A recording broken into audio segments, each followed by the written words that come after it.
आपल्याला मोबाईलवरनं फोन येतो की बाबा अशा पद्धतीने काहीतरी झालं. ज्या काही सायबर फ्रॉड जे होतात त्यात बेसिकली 2 एलिमेंट्स आहेत. मानवी मनाचे 2 दोष हे जे आहेत हे कॅप्चर करून जनरली लोकांची फसवणूक होते. त्यात सगळ्यात पहिलं म्हणजे भीती की बाबा तुमच्या नावाने कुठेतरी एक पार्सल सापडलेलं आहे, त्या पार्सलमध्ये MD ड्रग सापडला आहे आणि त्यात तुमच्या नावाचा पॅन कार्डचा आधार कार्डचा वापर केलेला आहे, तुमच्या विरुद्ध या ठिकाणी गुन्हा दाखल झालेला आहे, तर असं करा तसं करा तसं करा असं घाबरवलं जातं.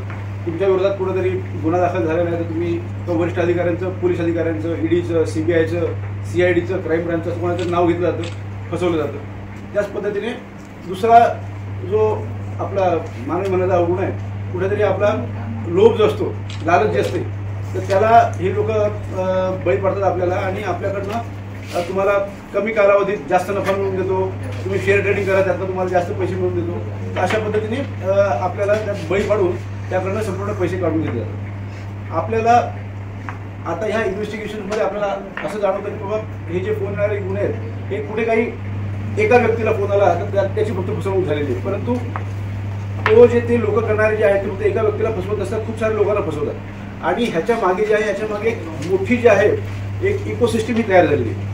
आज ज्या फोन नंबर्सवरनं ही जी आजची प्रेस कॉन्फरन्स विशेषतः त्यासाठीच आहे की आपल्याकडे सध्या ही जे ह्याचे जे फ्रॉड्स आहेत, शेअर ट्रेडिंग फ्रॉड्स, त्याचा आपण विशेषतः अभ्यास करत होतो आणि तपास करत होतो की तुम्हाला कुठल्या एखाद्या व्हॉट्सअप ग्रुपमध्ये इंट्रोड्यूस केलं जातं आणि त्या ग्रुपमध्ये तुम्हाला सांगितलं जातं की तुम्ही शेअर परचेस करा आणि शेअर परचेस सेल होतो, तुम्हाला त्यातनं प्रॉफिट दाखवला जातो.